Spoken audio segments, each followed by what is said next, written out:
Gates இருக்கு, குறிப்பிட்ட team இருக்கிறாங்க. யாருக்காவது யாரையாவது பிடிக்கிறேன்னா அவங்கள்ட்ட போய் கொடுத்துட்டா முடிஞ்சு போச்சு. அசைன்மெண்ட் 10,000மோ 1,00,000மோ கையை காமிச்சு விட்டுருவாங்க, அடையாளம் காமிச்சு விட்டுருவாங்க.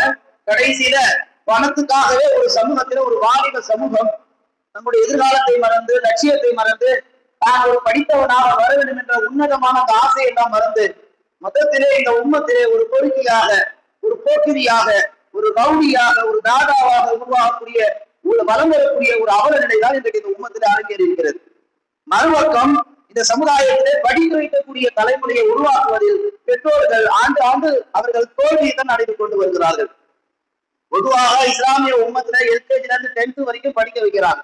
10th பின்னாடி ஒண்ணு இவனுக்கு படிப்பு ஏறாது, இல்லாவிட்டா இவனை படிக்க வச்சு இவங்கள்ட்ட பொருளாதாரம் இருக்காது.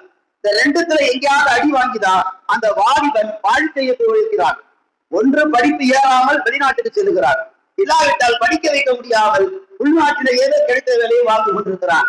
ஆரம்பத்தில் இஸ்லாமிய மார்க்கத்தில், இஸ்லாமிய உம்மத்தில் ஒரு சமூகம் பல ஆண்டு காலமாக, 12 காலமாக படிப்பிற்கும் இஸ்லாமிய உம்மத்திற்கும் சம்பந்தமே இல்லாதது போன்று உருவாகி கொண்டு வருகிறார்கள். இந்த உலகத்திற்கு கல்வியை அறிமுகப்படுத்தியது இஸ்லாமிய மார்க்கம் தான்.